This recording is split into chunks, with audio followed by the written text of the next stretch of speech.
Hello again, friends. I'm very excited to have this guest with me today. Chris Bush is the president of Catalyst Agri-Innovation Society. And Chris, when you and I first met, you were known colloquially as the poop soup guy. Tell me what that actually means. Yeah, I did my TEDx talk called Poop Soup and the Inevitable Global Movement, where we're working on the future of food by starting what people think is the past of food, right? We come in the back end of animal agriculture because we hunted for the best bad examples in food systems, because that's where we can enact the greatest impact. And so what is the idea of poop soup? Obviously it's taking excrement and doing something with it. Exactly. So we take animal manures, dairy, hog, and poultry manures.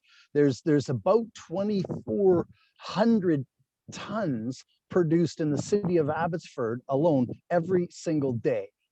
And the opportunity there is that we cook that in something called an anaerobic digester. We produce renewable natural gas. And back in 2010, we built the very first on-farm anaerobic digester in British Columbia at all. And we were the first in North America to scrub the gas and sell it to the utility. So today we see that heavily represented in the Clean BC strategy. They've given FortisBC a mandate to have 15% renewable gas in the grid by 2030. And by making that gas from manure, it has a 20 times better impact on decarbonization than any other option. So I understand the reclamation of the gas and the clean gas and taking the smell out of it. How does what's left over become, or does it still become, a medium for agriculture? Yeah, it does. So, there's a joke about manure. It's free unless you want it, because the way it is, it's a whole bunch of resources mixed up with a lot of water and bad smells and pathogens and other things. When we cook it in the digester, through that process, it gets upgraded and we create pathways to disassemble that. So more than 90% of the world's exploitable phosphorus is in Morocco. And if we do not have phosphorus fertilizer, we cannot do industrial agriculture. At the same time, most of the world's nitrogen fertilizer that feeds our people is created through a process called Haber-Bosch. And that uses a tremendous portion of the entire world's energy and creates a huge amount of emissions. Where it said a third of all food produced in the world is wasted one way or another. A cow is as poor as 15% efficient in some of the nutrients. So we come in behind everything that the cows and the chickens and the pigs left in that food they ate. We pick it up and put it through another process similar to a cow's stomach. So now that we've cooked it, we can take it, we can put it back into fertilizers. But more importantly, for British Columbia, we can send it back to the farms where most of our feed comes from. Because with land values the way they are in British Columbia, we can't afford to grow our feed for the animals here. Right? Gotcha. We fix that natural cycle.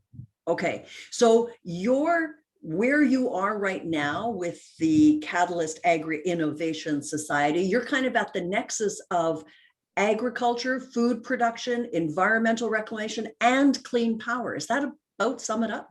It does, yeah. Data-driven, mission focus. We say underpinning our whole program, we call it the In Future Project, which is informatics at the nexus of food, energy, water, and health. So that's a step up. In 2016, when we met, we were working on food, energy, water, because we didn't have the life sciences tools to address health. But clearly it's known that a tremendous part of diabetes, heart disease, and cancer is driven by the food we eat. And we seek to educate people, because if we can feed people better, we can. We have a three-part mission in our program that we are launching. It's called the Symbiosis Center in Abbotsford. And we have a three-part mission: power our province, feed our people, heal our planet.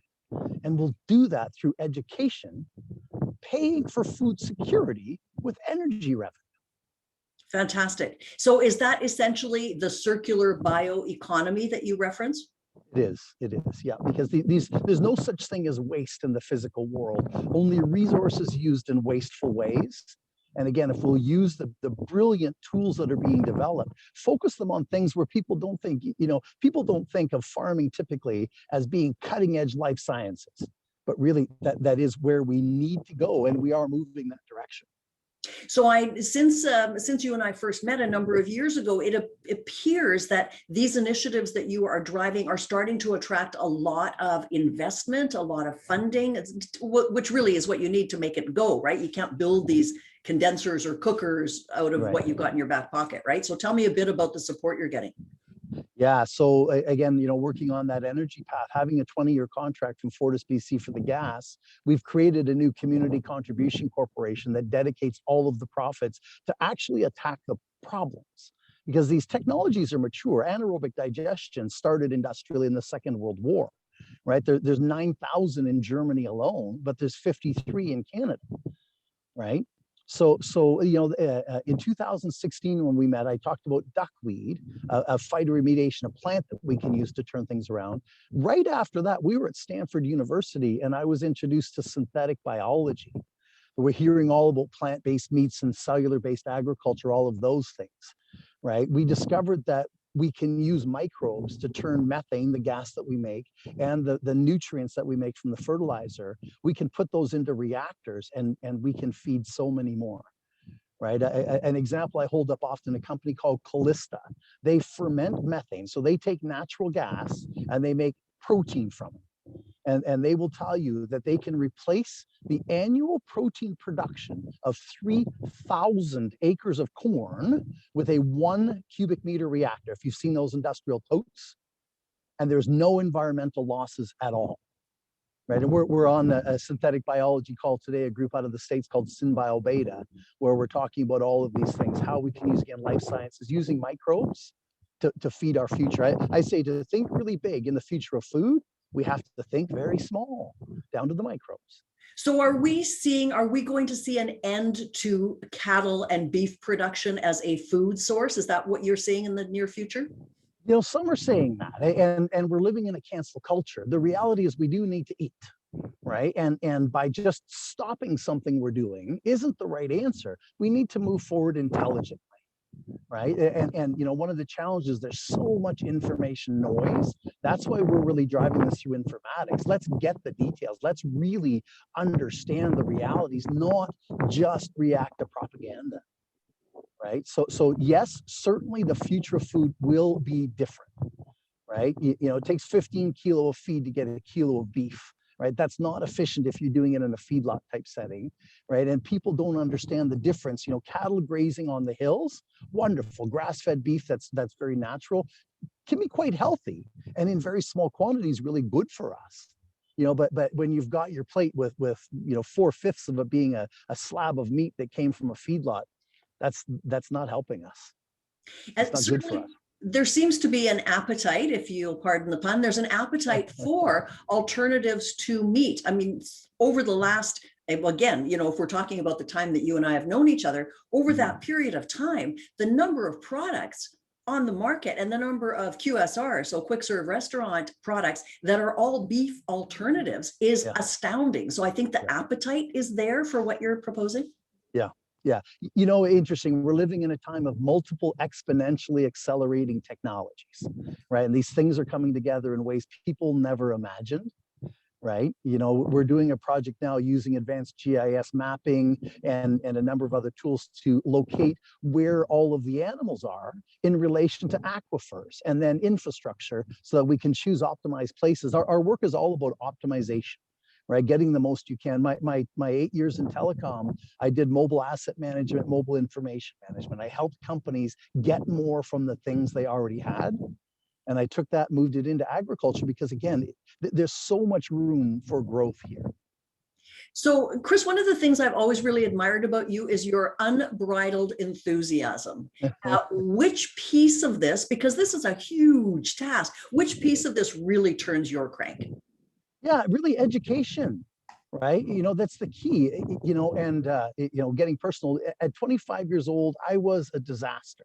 And someone came into my life and convinced me to get into a business that was heavily driven by books, tapes, and functions, right? Back in the early 2000s, tapes were still prevalent, right? And I was diagnosed with very severe ADD back in grade 5.